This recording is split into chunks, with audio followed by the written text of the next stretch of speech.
नमस्कार, मी पूर्वी Bhave. Zero अवरच्या election स्पेशलमध्ये आपलं स्वागत. 8 दिवसांपूर्वी महाराष्ट्रामध्ये मिनी विधानसभेचा निकाल लागला होता आणि राज्यामध्ये 9 वर्षांनंतर गुलाल उधळला होता. पण हे आपण जवळपास विसरूनच गेलोय. अर्थात त्याला कारणही तितकंच मोठं आहे आणि ते म्हणजे महापालिकांचा येऊ घातलेला महारणसंग्राम. खरं तर राजकीय सभांना अजूनही सुरुवात व्हायची आहे. ठाकरेंच्या तोफा, फडणवीसांचे वार, शिंदेंचा प्रहार, दादांचे फटकारे असा सभांचा सामना अजून सुरू व्हायचा आहे. मात्र त्याआधीच बैठका, राजी नाराजी, पक्षांतर, जागा वाटपाच्या घडामोडींचं वातावरण एकदम तापलंय. प्रत्येक महापालिकेच्या अनुषंगानं काही ना काहीतरी घडतंय आणि त्यातल्या जवळपास सगळ्याच घडामोडींवरती आज आपण चर्चा करणार आहोत. मुंबईमध्ये पवारांचे दूत जयंत पाटलांनी ठाकरेंशी मातोश्री बंगल्यावरती जाऊन 2.5 तास आज चर्चा केली. खरं तर मुंबईमध्ये ठाकरे बंधूंनी आपली युती जाहीर करून टाकली आणि निवडणुकीमध्ये त्याचं शरद पवार आणि काँग्रेससोबतचं त्यांचं समीकरण जवळपास संपलंय असं कुठेतरी वाटू लागलं होतं. त्या पार्श्वभूमीवर आजची ही भेट अत्यंत महत्त्वाची ठरतेय.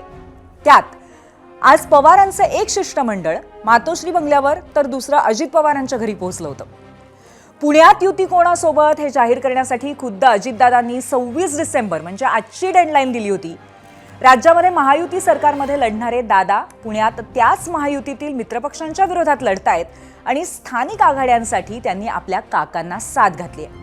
त्यावर काकांनीही पॉझिटिव्ह रिस्पॉन्स दिलाय. म्हणूनच की काय, गेले 24 तासांमध्ये शरद पवारांच्या 2 वेगवेगळ्या शिष्टमंडळांनी दादांची भेट घेतली आहे. त्याची इनसाइड स्टोरी मी आज तुम्हाला सांगणार आहे. दादांच्या राष्ट्रवादी काँग्रेसनं घेतलेल्या या सगळ्या भूमिकांवर आमचं विशेष संपादकीयही आजच्या भागात आपण पाहणार आहोत. बरं, या सगळ्या गडबडीत मुंबईमध्ये महायुतीनं मात्र बाजी मारली आहे आणि जागा वाटप जाहीर करण्यासाठी उद्याचा मुहूर्तही निवडलाय. बहुतेक पहिल्या याद्याही उद्याच येतील असं कळतंय. पण ठाण्यात मात्र शिवसेनेनं उद्याचा अल्टिमॅटम दिलाय. इथे जागा वाटपापासून शिवसेना भाजपमध्ये चांगला संघर्ष सुरू झालाय. असंच चित्र पुण्यातही आहे. मुंबई पुण्यातनं आपण विदर्भातही जाऊया. तिथे मात्र महायुतीसाठी गुड न्यूज आहे, कारण विदर्भामध्ये नागपूर, अमरावती, चंद्रपूर आणि अकोला या 4ही महानगरपालिकांमध्ये भाजप आणि शिवसेनेनं एकत्र लढण्याचा निर्णय घेतलाय. पण तिथेही थोड्या कुरबुरी सुरू आहेतच. एकूणच काय, जसजशी उमेदवारी अर्ज दाखल करण्याची शेवटची तारीख जवळ येतेय तसतशा राज्याच्या राजकारणामध्ये रंजक घडामोडी घडताना दिसत आहेत आणि याच घडामोडींचं विश्लेषण आजच्या भागामध्ये आपण पाहणार आहोत. आणि आता सुरुवात करूया महापालिकेतील काही महत्त्वाच्या घडामोडींपासून. आज अखेर प्रशांत जगतापांनी काँग्रेसचा हात हातात घेतला. जशी शरद पवार आणि दादांची युती होणार ही चर्चा जोर धरू लागली तशी प्रशांत जगतापांनी शरद पवारांची साथ सोडली. पण जराशी पार्श्वभूमी ऐका. हे तेच प्रशांत जगताप आहेत ज्यांनी शरद पवारांसोबत 1999 मध्ये काँग्रेस सोडली. त्या दिवसापासून त्याआधी शरद पवार, मग अजित पवार आणि अगदी कालपर्यंत सुप्रिया सुळेंचे निकटवर्तीय होते. अजित पवारांनी वेगळी वाट धरली तेव्हा पुणे राष्ट्रवादी जवळपास संपली होती. अशा कठीण वेळी ते दादांशी कडवटपणे लढा देत होते. गेल्या 2.5 वर्षांमध्ये शरद पवारांच्या राष्ट्रवादीचं पुण्यातलं नवं कॅडर उभं करण्यात जगतापांची मोठी भूमिका आहे. त्यामुळे त्यांच्या राजीनाम्याची मोठी चर्चा होतीये. बरं, शरद पवारांची साथ सोडून प्रशांत जगताप कुठे गेले तर काँग्रेसमध्ये. आता इथे सगळ्यात मोठी गंमत आहे. अजितदादांशी तडजोड नाही असं म्हणत जगतापांनी तुतारी सोडून काँग्रेसमध्ये घरवापसी केली. पण पुण्यात शहर काँग्रेसमधला एक गट अजितदादांसोबत जाण्यासाठी उत्सुक आहे. खुद्द अजित पवारांनी सतेज पाटलांना फोन करून पुण्यातल्या आघाडीसाठी प्रयत्नही सुरू केले होते. आता समजा असं झालं तर प्रशांत जगताप नक्की काय करणार आहेत? दादांच्या राष्ट्रवादीसोबत काँग्रेस नेते म्हणून जुळवून घेणार का? अर्थात हे लवकरच कळेल. पण सध्या तरी पुणे काँग्रेसचा एक मोठा गट ठाकरेंसोबत एका नव्या आघाडीच्या प्रयत्नात आहे. इथे काँग्रेस, ठाकरेंची शिवसेना आणि मनसे अशा एका नव्या समीकरणाची चर्चा सुरू आहे. अगदी जागा वाटपापर्यंत चर्चा पुढे गेल्याचं समजतंय. त्यामुळे कदाचित जगतापांचा निर्णय त्यांच्यासाठी फायदेशीरही ठरू शकतो. हेही अर्थातच येत्या काही दिवसांमध्ये कळेलच. तुर्तास आजच्या पक्षप्रवेशानंतर त्यांनी केलेली एक घोषणा ऐकूया. काँग्रेसचा प्रवेश हा शाहू फुले आंबेडकर विचारधारा आणि गांधी आणि नेहरू विचार पुढे नेण्याकरताचा हा प्रवेश आहे. याच्यामध्ये कुठेही माझे जुने पक्षप्रमुख यांच्यावर माझा कुठला वाद झाला आहे किंवा मी विरुद्ध पक्षप्रमुख, जुने पक्षप्रमुख अशा प्रकारचा वाद बिलकुल रंगू नये. माझी लढाई आहे ते भाजपच्या विरोधात आहे. माझी लढाई ही संघाच्या विरोधात आहे. माझी लढाई जाती आणि धार्मिक आतंकवाद करणाऱ्यांच्या विरोधात. जगतापांसारखा मोठा नेता काँग्रेसमध्ये गेल्यामुळे पुणे महापालिकेमध्ये समीकरणं बदलणार आहेत, कारण अजित पवारांसोबत जाण्यास काँग्रेसनेही आपला नकार कळवलाय आणि त्यामुळेच महाविकास आघाडी अधिक राष्ट्रवादी हे समीकरण आता जुळत नाहीये. आता मुंबईसारखीच पुण्यातही तिरंगी लढत होईल असं दिसतंय.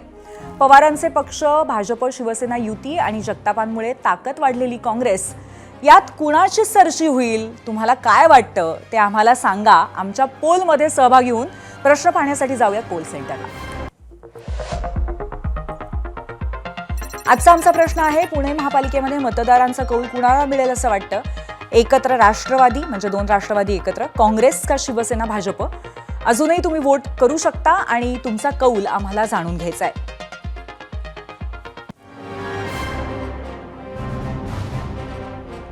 आता हा प्रश्न विचारण्याचं आणखीन एक महत्त्वाचं कारण म्हणजे प्रशांत जगतापांचा पक्षप्रवेशही आहे. पण पुण्याचा जरा इतिहास पाहिला तर आजच्या प्रश्नामध्ये काँग्रेस हा पर्याय का दिला तेही कळतं. खरं तर एकेकाळी पुणे महापालिकेमध्ये काँग्रेसचा प्रचंड दबदबा होता. पुढे तिथे दादांनी आपला गड उभा केला, मोठं कॅडर उभं केलं. त्याच काळामध्ये प्रशांत जगताप पुण्याचे महापौर बनले होते. पण 2017ला अजितदादांचा हाच गड भाजपनं उद्ध्वस्त केला, आपलं बस्तान बसवलं. त्यामुळे आधीच बॅकफूटवर असलेली काँग्रेस गेल्या काही वर्षांमध्ये पुण्यामध्ये नावापुरतीच उरली होती. त्यातच आता जगताप पक्षात आलेत, त्यामुळे भाजपला टक्कर देण्याची काँग्रेसला चांगली संधी आहे. पण मेक ही आहे की त्यांच्या पक्षप्रवेशाचा जितका सस्पेन्स लोकांमध्ये होता तितकाच काँग्रेसमध्येही होता. जगतापांना आपल्या पक्षात घेतलं जात आहे काँग्रेसच्या स्थानिक नेत्यांनाच माहिती नव्हतं. पुणे काँग्रेसचे शहराध्यक्ष अरविंद शिंदेंनी तसं ऑन रेकॉर्डही सांगितलंय.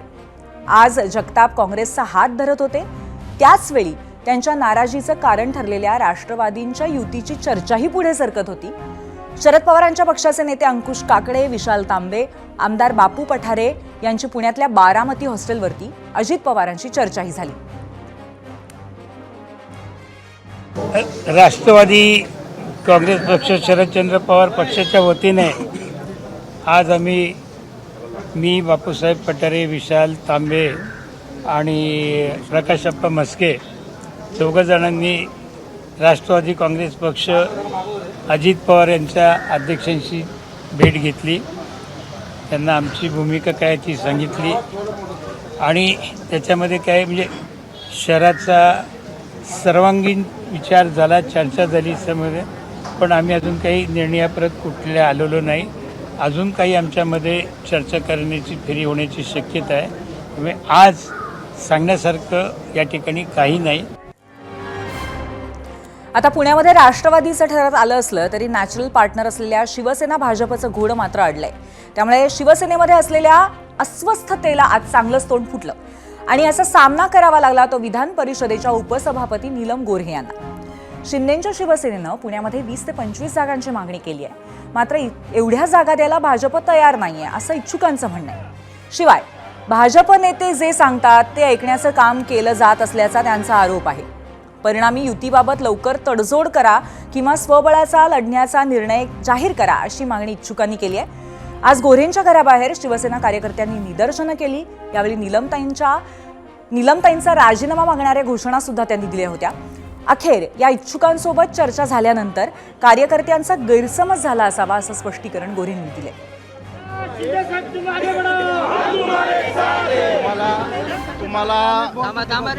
तुम्हाला एक विनंती करतो मी की मगाशी जे काय झालं तेच राहणार आहे एवढंच जाताना सांगतो. वेट अँड वॉच एवढं सांगतो.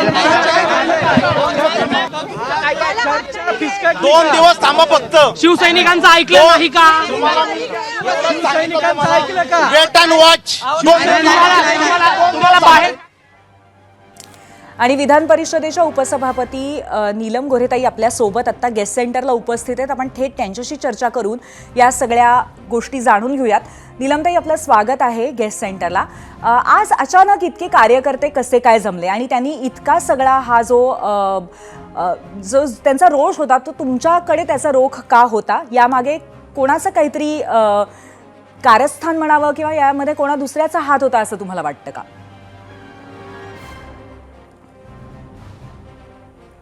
एकतर साधारणपणे ज्यावेळेला आम्ही मुलाखती घेतल्या आणि मुलाखतींच्या नंतर आम्ही जी याच्यामधली पुणे शहरामधली जी कोर टीम आहे तर त्या सगळ्यांनी मुलाखती घेतल्या. त्याच्यानुसार आमदार विजय शिवतारे, त्याच्यानंतर प्रमोद भानगिरे, रवींद्र धांगेकर आणि अजय भोसले, तर या सगळ्या मुलाखती घेतल्यानंतर आम्ही चौघांनी बसून सर्व ती नावं शॉर्टलिस्ट केली. म्हणजे प्रत्येक विभागात किती इच्छुक आहेत आणि कुठले वॉर्ड आपण मागायचे आहेत. तर त्यावेळेला नावं द्यायची नाहीत, फक्त आपण वॉर्ड द्यायचे असं ठरलं होतं. आणि त्यानुसार आम्ही वॉर्डची यादी दिली. ती 35 वॉर्डची यादी होती, पण ती आम्ही परस्पर दिली नाही. माननीय एकनाथजी शिंदे आणि या सगळ्या कामामध्ये मध्यस्थाची भूमिका निभावणारे आमचे मंत्री महोदय उदय सामंत यांच्याकडे ती यादी पाठवली. त्यांच्याकडे पाठवल्यानंतर ती चंद्रकांतदादा पाटील यांच्याकडे पाठवली आणि त्यांच्याकडून ती गणेश बिडकरांकडे जाऊन गणेश बिडकरांनी त्या संदर्भामध्ये आपण चर्चा करूया, बोलूया असं सुचवलं. आणि त्यानंतर मग ही 35 प्रत्येक यादीवरती चर्चा झाल्यानंतर त्यांनी सांगितलं की आम्ही आमच्या पक्षामध्ये बोलतो आणि त्यानंतर तुम्हाला कळवतो. त्यानंतर प्रत्यक्षात त्यांच्याकडून जी यादी आली ती 12 जागांची फक्त होती. आणि ज्याच्याबद्दल अर्थातच आम्ही सगळेजण अस्वस्थ झालो, नाराज झालो आणि शिवसैनिकांना कुठून ना कुठून या संदर्भातली माहिती कळली. त्याच्यामध्ये काल मी पत्रकार परिषदेत सांगितलं की काही शिवसैनिकांना, काही भाजपच्या पदाधिकाऱ्यांनी आम्ही तुम्हाला 1 जागा देऊ का 2 जागा देऊ असंही ते बोलले होते. पण मी त्यांना सगळ्यांना समजावलं की तुम्ही या गोष्टी मनावर घेऊ नका. ही 12 जागांवरती कोणी तडजोड करणार नाहीये. आपली 35ची जी यादी आहे त्याच्याचवरती आपण विचार करूया. आणि मग जेव्हा निकषांमध्ये चर्चा झाली त्यावेळेला असं जाणवलं की आम्ही ज्या काही क्लेम केलेल्या जागा होत्या त्या भाजपचेच असणाऱ्या जागा 4 होत्या. आणि प्रभाग जरी बदललेले असले, उदाहरणार्थ 10 प्रभागांचे जागा बदललेले आहेत. प्रभाग 1, 3, 4, 5, 6 आणि विशेषतः 33, 19, 41, 38, 37. तर या प्रभागांच्या मध्ये आमचाही भाग येत होता जिथे आमच्या ग्रामपंचायतीत ताकद वाढलेली आहे. आणि त्याच्यामुळे त्या जागांच्या संदर्भामधला शेवटी छाननी केल्यावरती 25 जागांची आम्ही नीलमताई, तुम्ही अगदी सविस्तर हे सगळं सांगितलं, पण तरी सुद्धा पूर्ण हा रोष आणि रोख तुमच्याकडेच का होता? आणि त्याचबरोबर तुम्ही 35 जागांच्या खाली मग आता कुठेच निगोशिएट करणार नाही आहात का? कार्यकर्त्यांना कसं समजावलं जाणार आहे, इच्छुकांना किंबहुना? एक असं आहे की माननीय शिंदे साहेबांशी प्रत्येक गोष्ट जी मी बोलून करते आहे त्याच्यामध्ये असं मला वाटतं की त्यांचा विश्वास आहे माझ्यावर की कुठलाही त्यांच्या भावना पोहोचवण्यामध्ये मी चांगल्या प्रकारे यशस्वी ठरीन असं त्यांना वाटत असेल, असा विश्वास असेल. दुसरं, त्यातले बरेचसे कार्यकर्ते आमच्या शिवाजीनगर विधानसभा मतदारसंघातले होते की ज्यांचा माझ्याशी नेहमी संपर्क असतो. अनेक वर्ष आम्ही या निवडणुका पाहतोय की भाजपला जागा गेल्यावरती 2017ला आम्ही स्वतंत्र लढलो, तर त्याच्यानंतरही आम्हाला फारसं यश मिळालेलं नाहीये हे सुद्धा त्यांना माहिती आहे. परंतु ते माझ्यावरती रोष म्हणण्यापेक्षा कार्यकर्त्यांचा खूप विश्वास पण आहे आणि त्यामुळे त्यांनी त्या अपेक्षेने माझ्याकडे येऊन स्वतःची दाद मागितली. दुसरं म्हणजे असं आहे की मी कायम उपलब्ध असते कार्यकर्त्यांना, त्यामुळे त्यांनी आले तर मी त्यांच्याशी चर्चा केली. आणि आता जो वेट अँड वॉच हा जो एक त्यातला व्यक्ती बोलला शिवसैनिक, तेच मी त्यांना सांगितलं की कार्यकर्त्यांचा जास्त विश्वास तुमच्याकडे असल्यामुळे ते तुमच्याशी संवाद साधायला कुठेतरी आले आणि एकनाथ शिंदे माझं पूर्ण होऊ द्या. पूर्वी काय होतंय माहितीये का, तुम्ही अर्धवट दाखवता, हे बरोबर नाहीये. बरं. मग तुम्हाला एकच विनंती आहे अजून गैरसमज वाढवायचे का तुम्हाला? पण तुम्ही तुम्हाला एवढं सांगते की युती होणार की नाही का स्वतंत्र लढायचा हा निर्णय माननीय एकनाथ शिंदे घेतील हे मी परत सांगितलेलं आहे. आणि तरी तुम्ही अर्धवट वाक्य वापरून त्याच्यानंतर असाच गैरसमज एक्झॅक्टली मीडियाच्या मुळे काही ठिकाणी झाला. कोणी 40 जागा सांगते, कोणी 25 जागा, म्हणून मी काल पत्रकार परिषद घेतली. तुम्हाला अजून काही विचारायचं असेल तर विचारा. बरं, किती जागांवरती अगदी शेवटची तडजोड होईल असं तुम्हाला वाटतंय, ज्याच्या खाली शिवसेना झुकणार नाही असं तुमचं म्हणणं आहे? मुळामध्ये तडजोड करायची की नाही या मर्यादेच्या नंतर हा विषय संपूर्णपणे एकनाथजी शिंदे यांच्या अखत्यारीतला आहे. आणि त्या दृष्टिकोनातून ते योग्य निर्णय आम्हाला जो सांगतील त्याप्रमाणे आम्ही पुढचं पाऊल उचलू. पण आताच्या घडीला शेवटी किती जागांची आता अपेक्षा आहे या घडीला? आम्ही एक त्यांना यादी दिलेली आहे, ती 25ची यादी असणार आहे म्हणजे ती. त्याच्यामध्ये आम्ही जे अत्यंत अग्रक्रमाने या वॉर्ड दिलेले आहेत, पण त्याच्यावरती तरी कार्यकर्त्यांचं समाधान होईल असं मला वाटत नाहीये. बरं, आणि त्यामुळे बरं.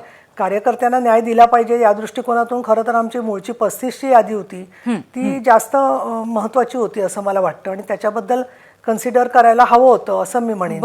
एक मी मला वाक्य बोलायला दिलं तर सांगते पूर्वी की नगर परिषदेच्या निकाल जेव्हा आम्ही विश्लेषण केलं त्याच्यामध्ये शिवसेनेला मिळालेल्या जागा आणि भाजपला मिळालेल्या जागा त्याची टक्केवारी आणि त्या तुलनेमध्ये 165 मतदारसंघापैकी किती जागा आम्ही मागितल्या नक्कीच पाहिजे. नीलमताई, आज अनेक घडामोडी घडलेल्या आहेत त्यामुळे भरपूर चर्चा आज. बरोबर आहे. अशा वेळेला नक्कीच नक्कीच नक्कीच तुमचा मुद्दा कळलेला आहे.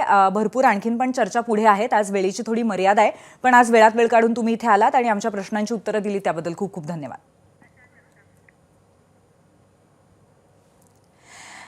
आणि यानंतर आपण थोड्याच वेळामध्ये संवाद साधणार आहोत प्रशांत जगताप यांच्याशी खुद्द. परंतु त्याआधी आजच्या पहिल्या प्रश्नावरती आपल्याला आलेल्या प्रतिक्रिया आपण जाणून घेऊयात. जाऊयात मीडिया सेंटरला.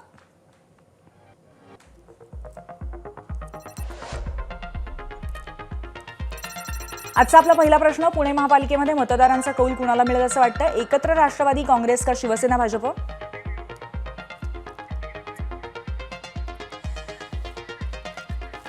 बरं, या संदर्भातल्या प्रतिक्रिया आपण लवकरच पाहूयात. परंतु आपल्यासोबत गेस्ट सेंटरला सध्या नुकतेच काँग्रेसमध्ये प्रवेश केलेले प्रशांत जगतापजी आहेत. आपण त्यांच्याशी संवाद साधूया. प्रशांतजी, आपलं गेस्ट सेंटरमध्ये स्वागत आहे. प्रशांतजी, ज्या कारणाने आपण आता काँग्रेसमध्ये गेलेला आहात ते संपूर्ण तुमचा जो हेतू आहे त्यामागचा तो पूर्ण साध्य होईल असं तुम्हाला वाटतं का? नक्की त्याच्या मागची कारण मीमांसा काय आहे? त्या मुळात विषय असा आहे की काँग्रेसवरून काहीतरी पदरात पाडून घ्यावं अशा कुठल्याच वेगळ्या किंवा चुकीच्या इराद्याने मी काँग्रेसमध्ये आलेलो नाही.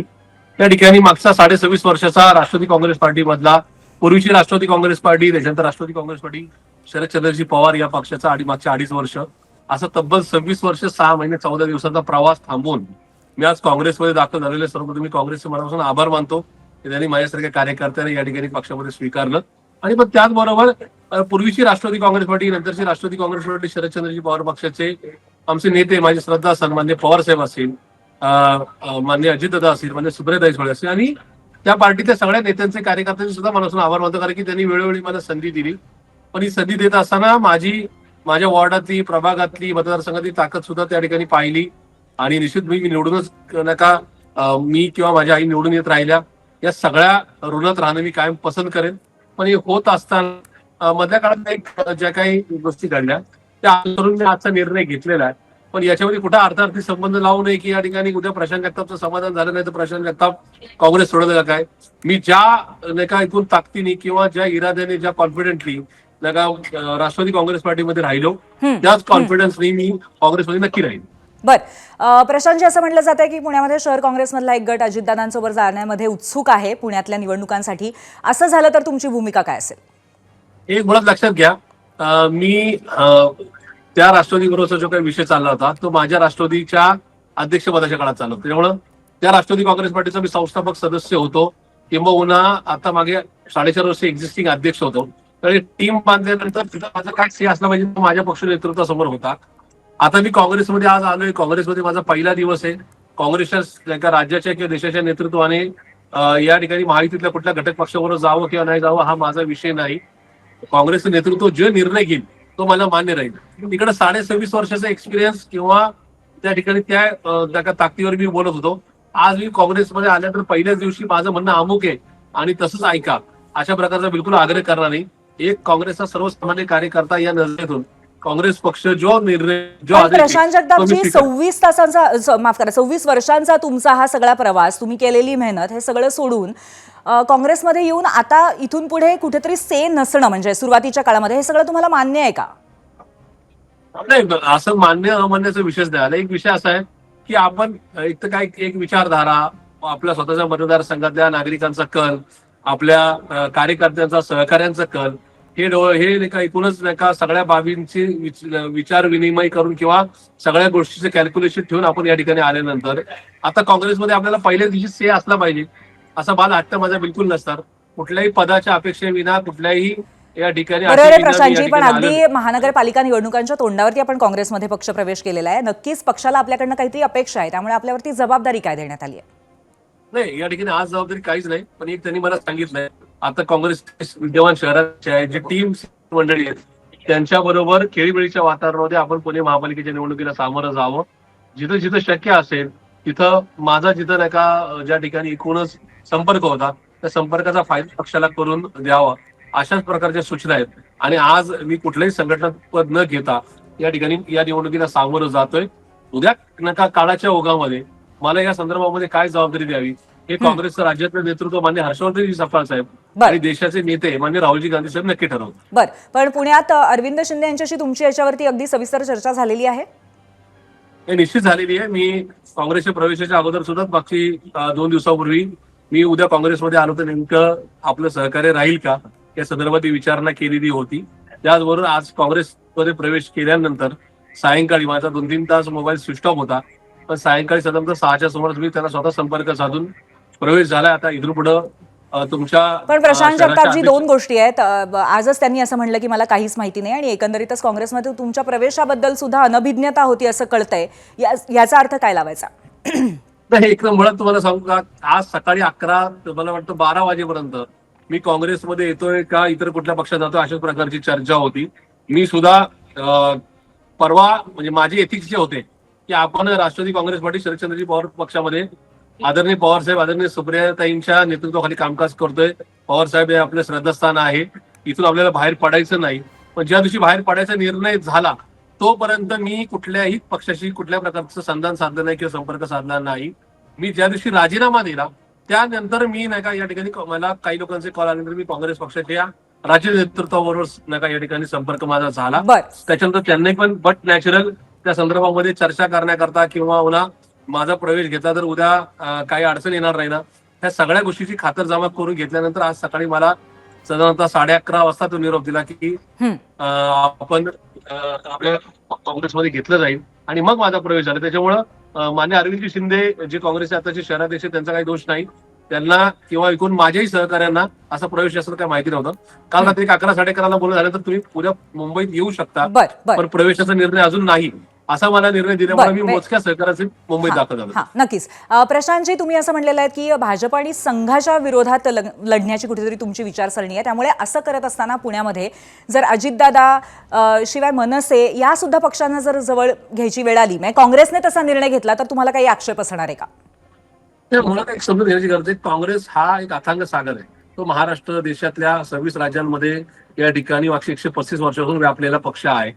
त्यांना भाजपच्या विरोधातच लढायचं आहे, कालही आजही आणि उद्या सुद्धा.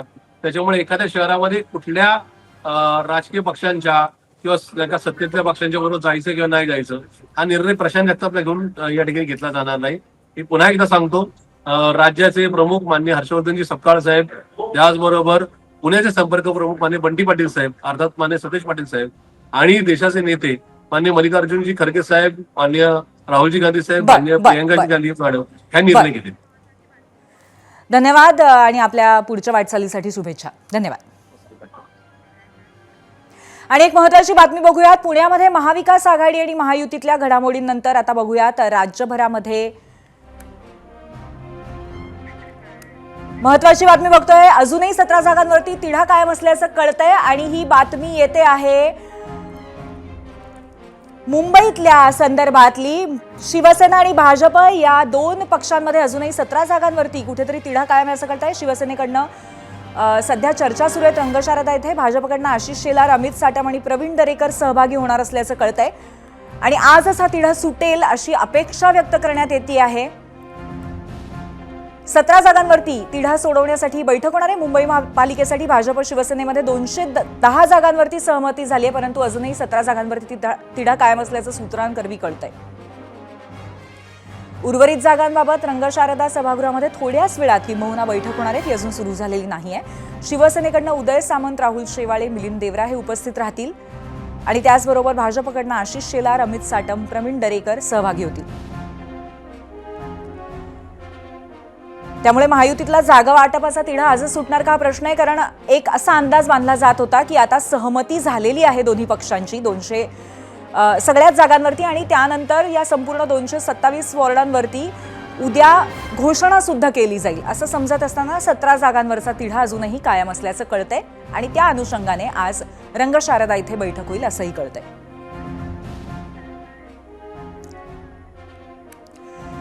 मुंबईमध्ये शिवसेनेसोबत जागा वाटपावरती खलबत सुरू असतानाच बंडखोरी टाळण्यासाठी भाजपने नेहमीच यशस्वी फॉर्म्युला वापरायचं ठरवलंय. कारण मंगळवारी अर्ज भरण्याची मुदत संपण्याच्या एक दिवस आधी म्हणजे सोमवारी उमेदवारांची यादी जाहीर केली जाईल आणि त्यानंतर त्यांना एबी फॉर्म दिले जातील अशी माहिती एबीपी माझाच्या हाती आली आहे. एकेका जागेवर अनेक जण इच्छुक असल्यामुळे ही सावधगिरी बाळगल्याचं सांगण्यात येतंय.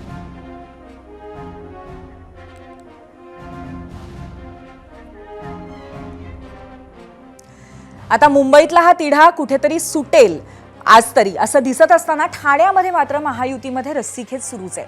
भाजपने 40 ते 45 जागांची मागणी केली आहे.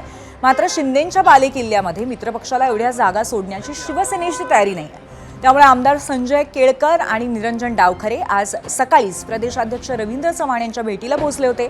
त्यानंतर आता शिवसेनेला उद्यापर्यंतची मुदत देण्यात आली आहे. युतीच्या 2 बैठका झाल्या, त्याच्यातून फार काही निष्पन्न झालेलं नाही. उद्याची आम्ही डेडलाईन दिलेली आहे. युती विना किंवा युतीसह दोन्हीसाठी भारतीय जनता पार्टी तयार आहे. आणि महायुतीत ही रस्सीखेच चढाओढ जी अव्याहत सुरू आहे त्याच्यावरती सुद्धा आम्ही आणखीन एक प्रश्न विचारलेला होता. हा प्रश्न पाहण्यासाठी जाऊयात पोल सेंटरला. 0 आवरचा आजचा दुसरा प्रश्न आहे. मुंबई, ठाणे, पुणे या महत्त्वाच्या महापालिकात महायुती झाली नाही तर कुणाला सर्वाधिक फटका बसेल असं वाटतंय? भाजप, शिवसेना, दोघांनाही आणि दोघांनाही नाही असे 4 पर्याय आहेत.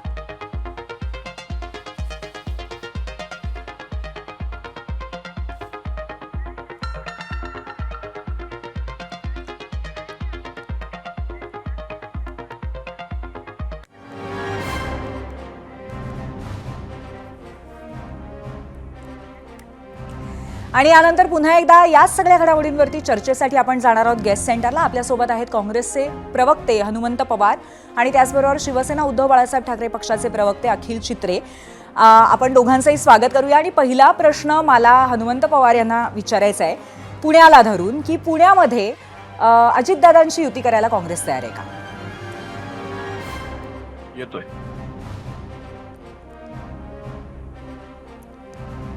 हनुमंतजी, तुम्हाला माझा प्रश्न ऐकू आला का?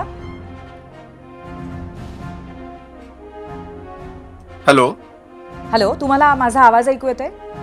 मला प्रश्न पुन्हा विचारा. सॉरी. हा, पुण्यामध्ये अजितदादांची युती करायला काँग्रेस तयार आहे का असा प्रश्न आहे. नाही.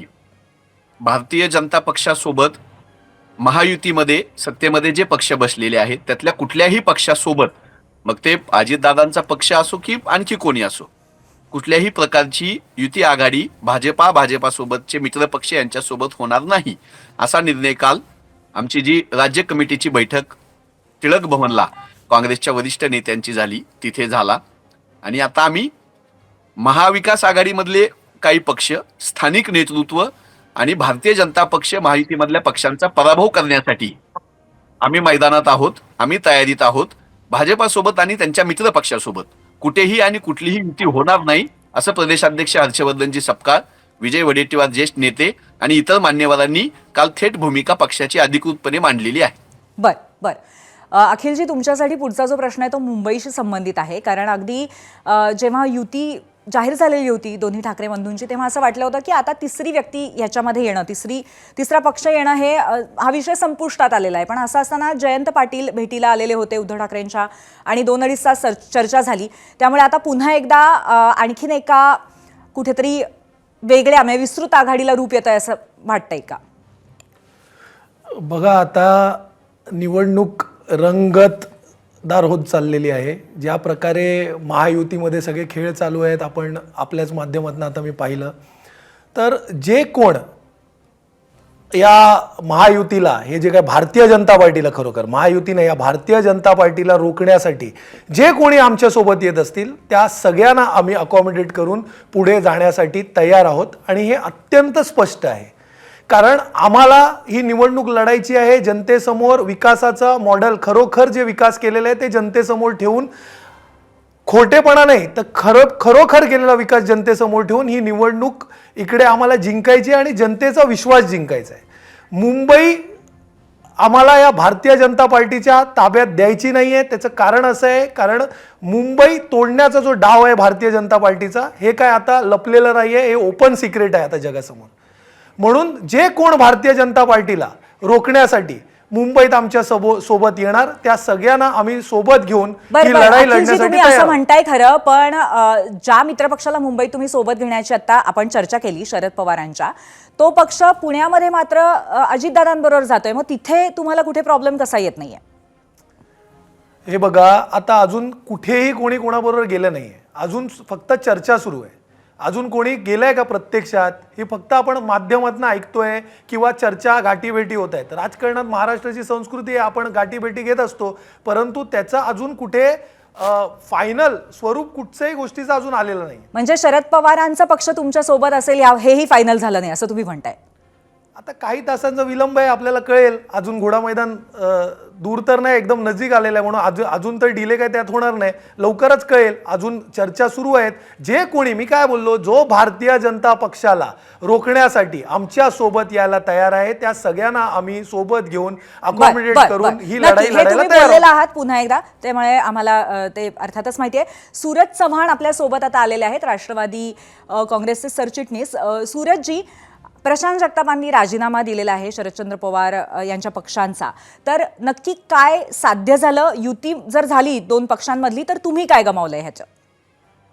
हे बघा, प्रशांत जगतापांनी राजीनामा दिला तो त्यांचा व्यक्तिगत निर्णय आहे, पण तो व्यक्तिगत निर्णय घेत असताना त्यांनी ज्या पद्धतीनं एक चित्र उभं केलं गेलं की मी विचारधारेवरती खूप ठाम आहे, विचारधारेसाठी लढतोय वगैरे वगैरे, ह्या फक्त आणि फक्त 2029 डोळ्यासमोर ठेवून राजकीय हेतून म्हणा किंवा राजकीय आपल्याला पुढच्या अचिव्हमेंट म्हणा हे मिळवण्यासाठी प्रशांत जगतापाची विचारधारा ही जागृत झालेली आहे. खरं तर प्रशांत जगतापांना मला प्रश्न, मी त्यांच्या ज्या काही बाईट्स ऐकल्या त्याच्यानंतर मी पाहिलं की ते ज्या पद्धतीनं बोलत होते, मग ज्या वेळेस राष्ट्रवादी काँग्रेस पक्षाने बिनशर्त पाठिंबा हा भारतीय जनता पार्टीला देऊ गेला होता, त्यावेळेस प्रशांत जगतापांची विचारधारा झोपली होती का? आमचं नागालँडमध्ये भारतीय जनता पार्टी सोबत आम्ही ज्यावेळेस महाविकास आघाडीचं सरकार राज्यामध्ये होतं त्यावेळेस भारतीय जनता पार्टीच्या सरकारमध्ये आम्ही नागालँडला पाठिंबा दिला होता, त्यावेळेस प्रशांत जगतापांची विचारधारा झोपली होती का? आणि शिवसेनेसोबत गेल्याच्या नंतर सुद्धा प्रशांत जगतापांची विचारधारा झोपली होती का? कारण हे विचारधारा सोयीनुसार आणि आपल्या फायद्यासाठी जागृत करणारे लोक कथित विचारधारेचे नसतात, हे संधी साधू लोक असतात. हे मला आपल्याला या निमित्तानं नमूद करायचं आहे. आणि दुसरी गोष्ट, राष्ट्रवादी काँग्रेस पक्षाबद्दल जो काही निर्णय घ्यायचा आहे तो सन्माननीय अजितदादा पवार घेतील. त्यांच्याबद्दल पुण्यामध्ये असू द्या किंवा कुठेही असू द्या, अंतिम निर्णय घेण्याचा अधिकार अजितदादांना आहे. प्रशांत जगतापांच्या बोलण्यानं काही म्हणजे फरक किंवा तिथं त्यांच्या जाण्यानं मला वाटते त्याही राष्ट्रवादीला पडणार नाही आणि ह्याही राष्ट्रवादीला काही फरक पडणार नाही. बर हनुमंतजी बोला. आमचे मित्रबंधू सूरजजी चव्हाण यांनी प्रशांत जगतापांची विचारसरणी आत्ताच कशी जागली असा प्रश्न उपस्थित केला. तर प्रशांतजी जगताप यांची जी विचारसरणी आहे, जे बारामती लोकसभेमध्ये 2024चा सुप्रियाताई ज्या विचारसरणीच्या विरोधामध्ये लढत होत्या, मतं मागत होत्या, तीच विचारधारा आजही प्रशांत जगतापजी सांगतायत ना. त्याच्यापेक्षा वेगळं काय सांगतायत का? शिवशाहू फुले आंबेडकर विचारधारा सांगतायत, संघ भाजपाला विरोध करायचा असं सांगतायत. असं सांगून तर प्रशांतजी जगताप पुणे शहराचे अध्यक्ष झाले होते, पुण्यामध्ये नेतृत्व करत होते राष्ट्रवादी काँग्रेस पक्षाचं. त्यामुळे त्यांची विचारधारा शिवशाहू फुले आंबेडकरांची आहे हे ते सांगतायत, पवार साहेबांची विचारधारा आमची विचारधारा होती ते सांगतायत. आता भारतीय जनता पक्षासोबत गेलेल्या लोकांसोबत मला जायचं नाही असं म्हणण्याचा त्यांचा लोकशाहीमधला अधिकार तर किमान सत्ताधारी पक्षातल्या राष्ट्रवादी काँग्रेसनं आता मान्य करावा. 2029ची निवडणुका डोळ्यासमोर घेऊन राजकीय निर्णय त्यांचा, असं आता सूरज चव्हाणजी म्हणाले. अहो मग अजितदादा काय आध्यात्मिक निर्णय म्हणून भाजपासोबत आहेत का? काहीतरी परमार्थिक निर्णय म्हणून, सामाजिक निर्णय म्हणून सत्तेमध्ये आहेत का? त्याच राष्ट्रवादी सोबत भाजपला दूर ठेवायचं नाही म्हणून तुम्ही जाणार नाही याची काही खात्री आहे का? आम्ही भारतीय जनता पक्षासोबत सत्तेमध्ये असलेल्या कुण्याही पक्षासोबत जाणार नाही. काळ्या दगडावरची पांढरी रेषा प्रदेशाध्यक्ष बोललेत, आमचे ज्येष्ठ नेते आमचे बोललेले आहेत. भाजपासोबत असलेल्या पक्षासोबत आम्ही जाणार नाही. बरं अखिलजी, तुमचाही असाच पवित्र असणार आहे पुण्यामध्ये? हे बघा, आम्ही सांगायची गरज नाही आहे. आज ज्या प्रशांत जगतापच्या अवतीभोवती ही चर्चा सुरू आहे, त्यांनीच आज काय वक्तव्य केलेलं आहे उद्धवजी ठाकरेंसंदर्भात, की उद्धवजी ठाकरे यांनी कडवी लढत ही भारतीय जनता पक्षाला दिलेली आहे. भारतीय जनता पक्षाने त्यांचे कार्यकर्ते, त्यांचं पक्षचिन्ह, त्यांचं नाव हे सगळं चोरल्यानंतर देखील खंबीरपणे मैदानात उभे राहून त्यांना तोंड देत आहे, त्यांना लढा देत आहे आणि त्याला जेरीस आणण्यासाठी जे काय करता येईल ते सगळं करत आहे उद्धवजी ठाकरे. म्हणून आम्ही तर भारतीय जनता पार्टीबरोबर जायचं संमतच नाही. आणि भारतीय जनता पार्टीचा हा जो काय विजय रथ आहे ना, ते कोणत्याही मार्गातनं ते आणत असतील, तो विजय रथ रोखण्याचं काम हे शिवसेना, मनसे युती हे मुंबईत 100% करणार. तुम्ही 16 तारखेला पाहाल. नक्कीच. पुण्याकडे पुन्हा एकदा येऊया. हनुमंतजी, तुम्हाला मुंबईमध्ये मनसे चालत नाही पण पुण्यामध्ये चालेल, असं कसं? भारतीय जनता पक्ष आणि त्यांच्या सरकारमधले पक्ष यांना पराभूत करणं हे पहिलं ध्येय. हे ध्येय साध्य पण करताना हे मुंबईत नाहीये ध्येय तुमचं, फक्त पुण्यातच आहे. ऐका की माझं पूर्ण होऊ द्या. भारतीय जनता पक्ष आणि महायुतीमधल्या पक्षांना पराभूत करणं हे आमचं ध्येय आहे. हे ध्येय सोबत घेऊन जात असताना संविधानाला प्रमाण मानणारे, अहिंसा तत्वाला मानणारे ही सगळी मंडळी आम्हाला आमच्या सोबत हवी आहेत ना. त्यामुळं अजून पुण्यामध्ये वा मुंबईमध्ये आम्ही ज्या ज्या भूमिका घेतल्या त्याच्यामध्ये संविधानाला प्रमाण मानणं, अहिंसेचं तत्व मानणं, सारे भारतीय माझे बांधव आहेत हे तत्व मानणं आणि भारतीय जनता पक्षाचा पराभव करणं, या काँग्रेसच्या वैश्विक मूल्याशी आम्ही प्रामाणिक आहोत. बरं, सूरजजी तुमच्याकडे पुन्हा एकदा येते. एकंदरीतच कुठेतरी तुमच्याच जुन्या मित्रपक्षांचा, म्हणजे काँग्रेस असू देत किंवा अखंड राष्ट्रवादी असतानाच्या मित्रपक्षांचा, शिवसेना उद्धव बाळासाहेब ठाकरे पक्ष असू देत, असा कुठेतरी सूर किंवा आक्षेप दिसतोय की ज्या पद्धतीचा पॅटर्न आतापर्यंत नगरपालिकांमध्ये सुद्धा होता की राष्ट्रवादी कुठेतरी वेगळीच लढती आणि त्याच्यानंतर शिवसेना आणि भाजप एकत्र लढतायत, तोच पॅटर्न राखत तुमचा काहीतरी एक वेगळाच प्लॅन चाललेला आहे का? आणि त्यातून कुठेतरी सगळीकडनंच फायदा अर्थातच पुन्हा महायुतीलाच तुम्ही करून देणार आहात, असा आक्षेप दिसतोय यांचा. नाही बघा, ते काय बोलतात ते आमच्यासाठी महत्वाचं नाही. महायुती म्हणून आमची पहिली प्रायोरिटी आहे की एकत्र लढण्याची. पण ज्या ठिकाणी आम्ही आमच्या कार्यकर्त्याला न्याय देऊ शकत नाही, ज्या ठिकाणी आमचा सन्मान राखला जाणार नाही, त्या ठिकाणी आम्ही वेगळे विचार घेऊन आम्ही निवडणुकीला सामोरं त्या ठिकाणी जातोय. निवडणुका प्रत्येक पक्ष हा स्वतःच्या फायद्यासाठी लढत असतो, दुसऱ्याच्या फायद्यासाठी कधीही लढत नाही. हे पहिलं गोष्ट तरी आपण लक्षात ठेवलं पाहिजे. आणि आमचे मित्र, माझे मित्र हनुमंतजी जे बोलत होते की विचारधारा वैश्विक वगैरे वगैरे, हे भारी भरकम शब्द फक्त बोलण्यापुरते असतात. तुम्हाला कधीपासून काँग्रेसची म्हणजे शिवसेनेची विचारधारा सेक्युलर वाटायला लागली, कधीपासून तुम्हाला मनसेची विचारधारा सेक्युलर वाटायला लागली? सोयीनुसार आपल्याला जे काही पाहिजे तसं आपण जर बोलत गेलो तर ते वेगळं वाटतं. सोयीनुसार काँग्रेस हे या पक्षाचा वापर करते. पुण्यामध्ये वेगळं, इकडं वेगळं. विचारधारा कुठेही जगाच्या कोपऱ्यात असलं तर तीच असते, आपण त्याच्याच खाली काम करत असतो. तुमची विचारधारा पुण्यामध्ये रोमिंग लागतं का मुंबईमध्ये रोमिंग लागतं माहिती नाही, पण विचारधारा ही जगाच्या कोपऱ्यात कुठे गेली तर ती जिवंत राहिली पाहिजे. आणि कुणासोबत जरी असलो तरी आपण विचारधारेवर काम करतो. आज आम्ही भारतीय जनता पार्टी सोबत जरी असलो तर आम्ही आमच्या विचारधारेवर ठाम आहोत. नक्की. सूरजजी, याच्यावरती हनुमंतजींना काहीतरी म्हणायचं आहे. हनुमंतजी, अजितदादांच्या राष्ट्रवादीला विचारसरणीचं वावडं असणं अगदी स्वाभाविक आहे. त्यांची विचारसरणी संग्राम जगतापांना अल्पसंख्याक समुदायाला शिव्या द्यायला लावायच्या आणि दुसरीकडे यांच्या पक्षप्रमुखांनी अल्पसंख्याक समुदायाला गोंजावायचं, ह्या दोन्हीच्या मध्ये तरंगत असते. यांची विचारसरणी भाजपासोबत देशभक्तीसाठी नारे देत असते आणि यांच्याच पक्षामधल्या नवाब मलिकांना देशद्रोही म्हणून सहकारी पक्ष बोलत असताना मूग गिळून गप्प बसत असते. त्यामुळे विचारसरणीसाठी काम करणारे आम्ही लोक आहोत. 11 वर्ष विरोधात होतो तरी भारतीय जनता पक्षासोबत कधीही जाण्याचं, सत्ता मिळवण्याचं आणि मलिदा मिळवण्याचं राजकारण आम्ही केलं नाही. संविधान वाचवणे, लोकशाही वाचवणे, धर्मनिरपेक्षता वाचवणे ही आमची विचारसरणी आहे. त्या विचारसरणीसाठी आम्ही 11 वर्ष झालं बांधतो. हनुमंतजी, सूरजजी, अगदी दोन ओळीमध्ये तुमची कमेंट यावर. नाही, यावरती हनुमंतजीला मी एकच सांगतो की ज्या वेळी या महाराष्ट्रामध्ये ज्या वेळी विचारधारेच्या विरोधात बोललं गेलं तर पहिलं स्टेटमेंट हे अजितदादा पवारांचे. कटेंगे तो बटेंगेचा नारा ज्यावेळेस इथं दिला गेला ते अजितदादांनीच त्याला विरोध केला होता. संग्राम जगतापांच्या बद्दल सुद्धा अजितदादांनी खडून टीका केली होती आणि त्यांना नोटीस पाठवून त्या ठिकाणी समज दिला गेला होता. पक्षातून विचारसरणीच्या विरोधी बोलतायत तर त्यांना पक्षातून निलंबित करा ना. तुमच्या विचारसरणीच्या विचारधारेवरती काम केलेले राष्ट्रवादी काँग्रेस पक्ष हा नेहमीच विचारधारेवर काम करतो आणि हनुमंतजी, खरं तर या विषयावरती एक वेगळी स्वतंत्र डिबेट होऊ शकते. त्यामुळे आता मी तुम्हाला तुर्तास इथे थांबवते आणि अखिलजींकडे एक शेवटचा प्रश्न घेऊन येते की ज्या कॉन्फिडेंटली हनुमंत पवार यांनी म्हटलं की कुठल्याही महायुतीला अप्रत्यक्ष आणि प्रत्यक्षपणे मदत करणाऱ्या पक्षासोबत आम्ही जाणार नाही, इतक्या स्पष्टपणे तुम्ही असं म्हणू शकता का की पुण्यामध्ये जर अजितदादा आणि शरद पवारांची युती झाली तर मुंबईत आपण शरद पवारांची साथ घेणार नाही, असं आपण कॉन्फिडेंटली म्हणू शकता का? बघा, मी तुम्हाला मुंबई पुरतं सांगतो, मला कोणाच्या विचारसरणीवर बोलायचं नाही. मला फक्त इतकंच बोलायचं आहे की भारतीय जनता पार्टीचा विजयरथ इथे मुंबईमध्ये शिवसेना, महाराष्ट्र नवनिर्माण सेना हे रोखणार. आणि त्याचं कारण असं आहे की एक फक्त वाक्य बोलतो की संयुक्त महाराष्ट्राचा जो लढा झाला होता तो मुंबईसह महाराष्ट्र झालाच पाहिजे यासाठी झाला होता. आणि आत्ताची जी लढाई आहे ती मुंबई महाराष्ट्रात राहिलीच पाहिजे याच्यासाठी आहे. आणि त्याच्यासाठी आम्ही सगळे एकत्र काम करणार आणि ही लढाई जिंकणार. अखिलजी, तुमचा मुद्दा कळलेला आहे. आज तुम्ही इथे आलात, धन्यवाद. आणि त्याचबरोबर तुमची मतं मांडलीत. संभ्रम सुद्धा आहेच अजून, परंतु वेळोवेळी बोलून तुमच्याशी तो कमी करण्याचा प्रयत्न करत आहोत. धन्यवाद. पुढे जाऊयात. पुण्यापासून नागपूरपर्यंत अजित पवारांच्या राष्ट्रवादीची भूमिका अनेक अर्थानं महत्त्वाची आणि सध्या वेगळी दिसतीये. त्यामुळे अनेकांची गणितं बनू शकतात तर अनेकांची गणितं बिघडू शकतात.